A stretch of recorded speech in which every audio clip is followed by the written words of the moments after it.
ते 3-1 त्यांनी कबुली दिली. धनंजय मुंडेने जरांगे पाटलाच्या घातपाताची 2.5 कोटीला सुपारी दिली होती हे त्यांनी कबूल केले. मग तुम्ही जालन्याचा एसटी गृह मंत्रालयाला अर्ज करून त्याला अटक का करत नाही आणि चौकशीला का बोलत नाही?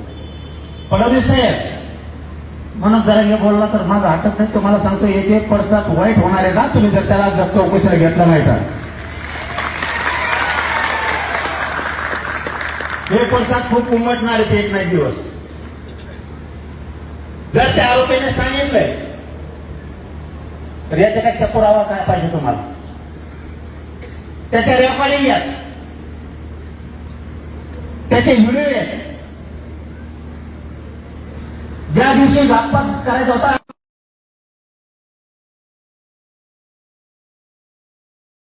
याच्यापेक्षा सरकारला काय पुरावे पाहिजे? तुम्ही सोडता रे, तुमची सत्ता आहे म्हणून तुम्ही सोडता. पण फडणवीस सत्ता बदलत असती मी सोडणार नाही कोणाला, कारण मी पण कोणची.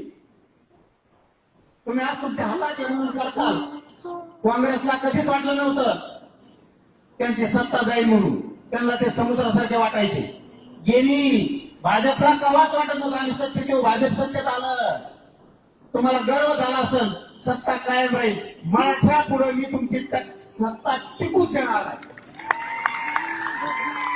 कारण जर तुम्ही एवढा अन्याय करणार असली इतके सगळं पुरावे असून सुद्धा जर तुम्ही घेत नाही, मी तर त्याला घेताला कॅमेऱ्याच्या आत्ता व्हाई मा मी पडळे सुद्धा 3 जण टक्कर देणारा माणूस आहे.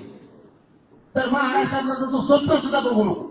तू म्हणशी मी गाडी अंगावर घालीन, ट्रक अंगावर घालला मी काही घालत. प्रत्येक गावात मराठा आहे माझ्या महाराष्ट्राला. प्रत्येक गावात तुला तरी कोणतं गोळा करून लागते किरळ लागलेले बोकडो. पण आमच्या प्रत्येक गावात आवाज आले.